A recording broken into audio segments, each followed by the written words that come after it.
Kota cilik sing kawentar, dipeni gunung kelut sing ngayomi. Halo pelajar Indonesia, perkenalkan, nama saya Azahra Karisma Olivia. Saya lahir pada tanggal 8 Oktober 2009 dari Blitar.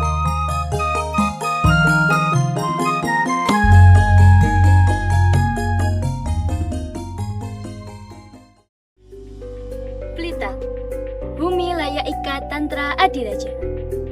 Ya, nama Blitar memang memiliki makna filosofis yang mendalam, yang berarti kekuatan bumi yang satu dan utuh serta dipimpin oleh raja yang berkuasa dan bijaksana. Makna filosofis di balik nama Blitar ini adalah bahwa kekuatan dan kemakmuran sebuah wilayah tidak hanya bergantung pada kekuatan fisik atau material, tetapi juga pada kekuatan spiritual dan moral. Blitar dipercaya sebagai tempat bersemayamnya raja atau pemimpin yang besar. Di antaranya makam Bung Karno dan Candi Simping, tempat pendarmaan Raden Wijaya. Blitar kaya akan sejarah dan tradisi yang diwariskan dari berbagai era, mulai dari masa kerajaan Hindu-Buddha hingga masa perjuangan kemerdekaan. Tinggalan sejarah peradaban besar yang hingga saat ini masih ada, salah satunya adalah Candi Penataran. Candi Penataran merupakan kompleks candi Hindu terbesar di Jawa Timur yang terletak di lereng Gunung Kelut. Pembangunannya dimulai pada masa kerajaan Kediri dan dilanjutkan pada masa kerajaan Singasari dan Majapahit, menjadikannya saksi bisu sejarah-sejarah kerajaan tersebut.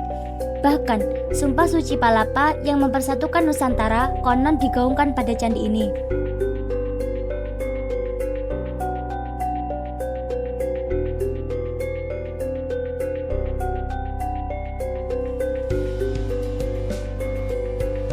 Tidak hanya kaya akan sejarah, tetapi Blitar juga kaya akan tradisi dan seni.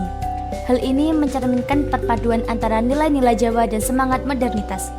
Beberapa contohnya adalah tradisi siraman gong Kiai Pradah, upacara larung sesaji, serta kesenian tari dan musik tradisional.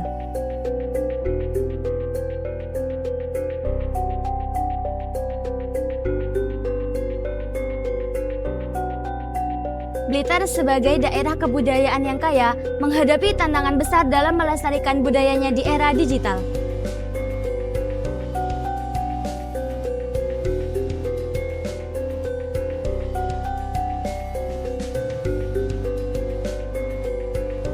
Perkembangan teknologi informasi dan komunikasi telah mengubah cara masyarakat berinteraksi, belajar, dan mengakses informasi. Meskipun ada resiko bahwa budaya lokal dapat terpinggirkan oleh globalisasi, era digital juga menawarkan peluang baru untuk memperkenalkan dan melestarikan kebudayaan kepada generasi muda dan dunia internasional.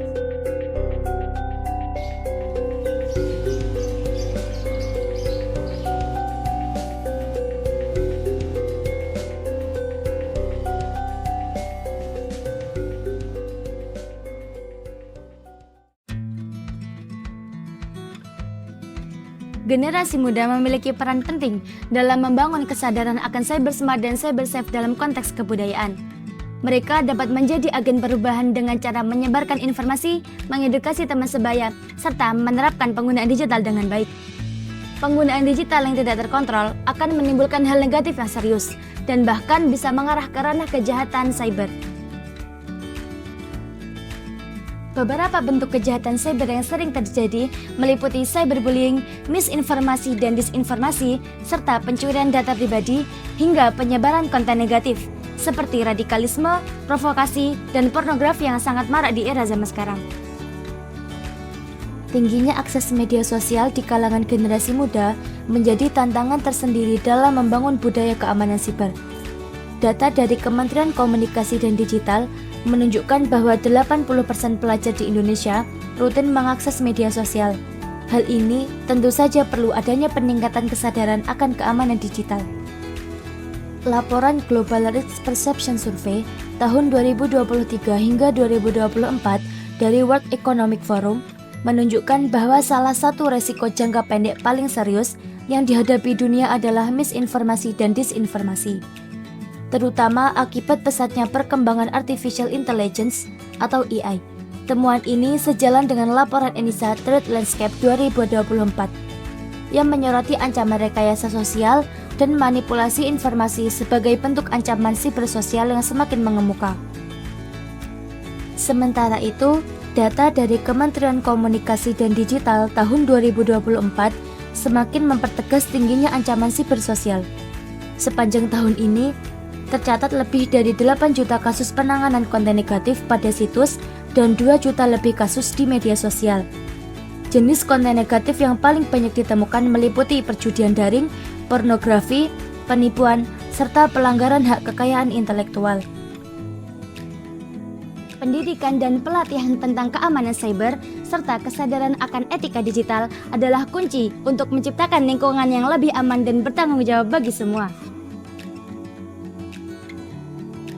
Maka, menyadari akan pentingnya hal ini, Sekolah SMA Nabawi Miftahul Ulum berkomitmen untuk membimbing akhlak generasi muda dengan penguatan karakter serta iman dan takwa.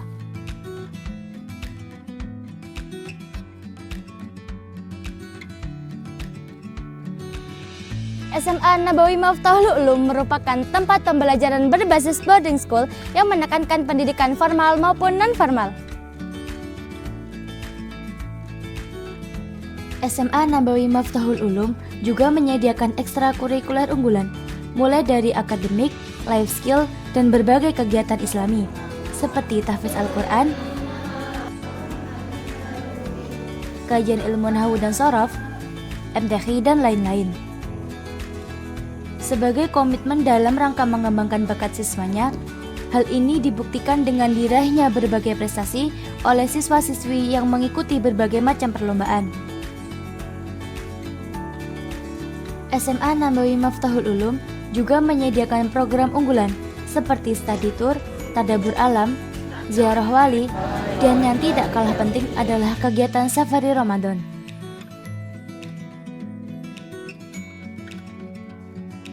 Safari Ramadan merupakan kegiatan yang dilakukan pada bulan Ramadan oleh beberapa siswa pilihan yang dikirim di beberapa daerah untuk melakukan syiar dakwah serta pengabdian di dalam masyarakat.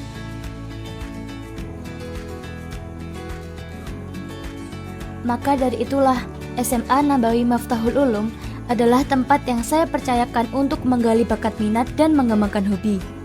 Yang mana sejak kecil saya sangat suka dengan public speaking. Dan akhirnya dari sinilah hobi saya bisa lebih berkembang. Setiap hari adalah kesempatan baru. Ada pepatah mengatakan bahwa termasuk orang yang rugi jika tidak lebih baik dari hari kemarin. Bi'anfusihim ma yughayyiru hatta biqaumi ma yughayyiru lallaha inna. Sesungguhnya Allah tidak akan mengubah keadaan suatu kaum sehingga mereka mengubah keadaan yang ada pada diri mereka sendiri. Saya, Azhara Karisma Olivia, siap menjadi duta SMA Awards 2025.